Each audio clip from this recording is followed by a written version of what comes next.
नमस्कार दोस्तों।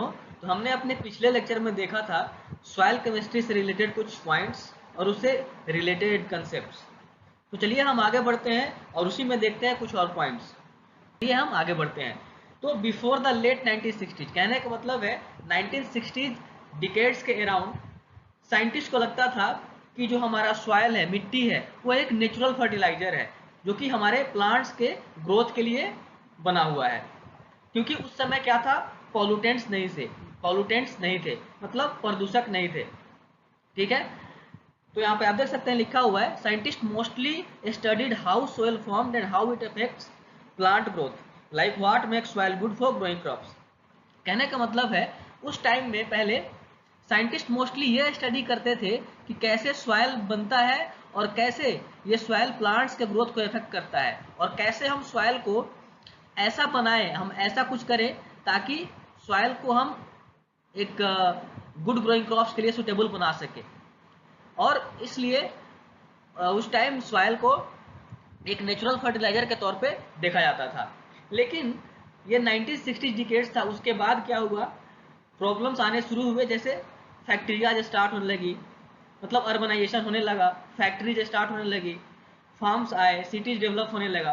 तो उसके वजह से क्या हुआ, जो भी हार्मफुल केमिकल्स हैं फैक्ट्रीज से या अदर सोर्सेज से, जो भी फार्म्स हैं उससे, तो तरह तरह के हार्मफुल केमिकल्स को ग्राउंड में भेजा जाने लगा। ठीक है। और ये जो हार्मफुल केमिकल्स हैं ये जमीन के अंदर जाने लगे, जैसे हेवी मेटल्स हो गए, पेस्टिसाइड्स हो गया, इंडस्ट्रियल वेस्ट हो गया, इंडस्ट्री का वेस्ट हो गया। ठीक है। तो ये सभी चीज उसके बाद क्या हुआ, ये ग्राउंड के अंदर जाने लगे, जो कि देखा गया कि ये नेचर को भी हार्म कर सकते हैं और हम मनुष्य को भी ये नुकसान पहुंचा सकते हैं। तो इस 1960 डिकेज के बाद सॉइल केमिस्ट्री में एक शिफ्ट हुआ, मतलब एक परिवर्तन हुआ। जो कि पहले क्या था कि साइंटिस्ट लोग मोस्टली मानते थे सॉइल एक नेचुरल फर्टिलाइजर है जो कि सिर्फ प्लांट के ग्रोथ के लिए बना है, मतलब वो प्लांट के ग्रोथ का एक मीडियम भी है। लेकिन बाद में ये सभी चीज़ों को ध्यान में रखते हुए ये समझ में आया कि सॉइल केमिस्ट्री एक शिफ्ट हुआ उस स्टडी पे, जहाँ पे हमें ये भी समझने की ज़रूरत थी कि जो भी ये पॉल्यूटेंट्स हैं, जो भी ये प्रदूषक हैं, कैसे सॉइल में या कहें कि मिट्टी में बिहेव करते हैं। तो इन पॉल्यूटेंट्स को ध्यान में रखते हुए अब सॉइल साइंस में या कहें कि सॉइल केमिस्ट्री में साइंटिस्ट उस चीज पे मोर फोकस करने लगे कि ये पॉल्यूटेंट्स कैसे बिहेव करते हैं सॉइल में, मतलब मिट्टी के अंदर। तो उनका ज़्यादा फोकस अब इन चीज़ों को स्टडी करने में या समझने में होने लगा कि ये पॉल्यूटेंट जो है वो सॉइल के अंदर कैसे बिहेव करते हैं, जिसको कि हम एक नए ब्रांच में भी पढ़ते हैं जिसको हम बोलते हैं इन्वायरमेंटल सॉइल साइंस।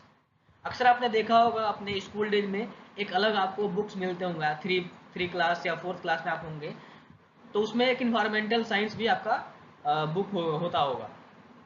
तो जैसे कि हमने देखा कि पहले मतलब 1960 डिकेज के अराउंड साइंटिस्ट जो थे वो सॉइल को मेनली एक ग्रोइंग मीडियम मानते थे प्लांट्स के लिए, मतलब। लेकिन जैसे जैसे फैक्ट्रीज आई, सेटअप हुआ, अर्बनाइजेशन हुआ, फार्म्स आए, तो उनके वजह से बहुत सारे पॉल्यूटेंट्स भी ग्राउंड्स के अंदर या कहें कि मिट्टी के अंदर जाने लगे, जो कि हमारे लिए भी हार्मफुल था और प्लांट्स के लिए भी। तो उसके बाद 1960 डिकेड्स के बाद जो एक्चुअली सॉइल साइंस में साइंटिस्ट का मोर फोकस होने लगा किस पे, कि आखिर ये पॉल्यूटेंट्स, ये हेवी मेटल्स और ये पॉल्यूटेंट्स कैसे सॉइल में बिहेव करते हैं, इनका बिहेवियर कैसा होता है, तो इस पे इनका मोर फोकस होने लगा। तो आखिर ये साइंटिस्टों का शिफ्ट होना मैटर्स क्यों करता है, तो चलिए हम देखते हैं और आगे बढ़ते हैं। तो now scientist not only studies how soil helps plant growth but also where pollutants go in the soils, whether pollutants get stuck in the soil or move around, how harmful those pollutants might be to the plants, waters, peoples, etc. तो जैसे कि यहाँ पे लिखा हुआ है कि scientist जो है अब ये सिर्फ ये नहीं पढ़ रहे हैं कि कैसे सॉइल प्लांट्स को ग्रो करने में हेल्प करता है, बल्कि वो ये भी पढ़ने में फोकस ज़्यादा दे रहे हैं कि जो भी पॉल्यूटेंट्स हैं, जो भी प्रदूषक हैं, वो सॉइल में, मिट्टी के अंदर कहाँ जा रहे हैं, क्या वो पॉल्यूटेंट्स सॉइल में स्टक है, फंसे हुए हैं कहीं पे, या वो मूव अराउंड कर रहे हैं, वो चारों तरफ उसके आसपास अंदर कहीं मूव कर रहे हैं। और ये जो पॉल्यूटेंट्स हैं वो कितना हार्मफुल हो सकता है हमारे प्लांट्स के लिए, पानी के लिए, हम लोगों के लिए, हम मनुष्य के लिए भी। तो ये अगर चीज़ हम फिगर आउट कर लें कि आखिर ये पोल्यूटेंट्स का बिहेवियर कैसा है प्लांट्स हमारे सॉइल्स के अंदर, तो हमें बहुत ही इफिशियंट होगा उनको रिमूव करना, या कॉस्ट इफेक्टिव वे हम फाइंड कर सकते हैं उसको क्लीन करने के लिए।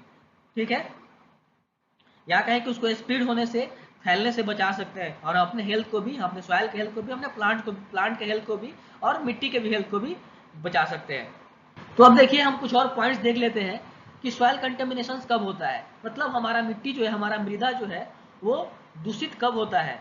ये तब होता है जब जो भी हार्मफुल केमिकल्स है या मेटल्स है, जैसे लेड, ऑयल और पेस्टिसाइड, ये ग्राउंड्स के अंदर चले जाते हैं और ये बहुत लंबे समय तक वहाँ पे रहते हैं। तो इस this pollutants can get into plants, water और even air, causing health risk for plants, animals and people.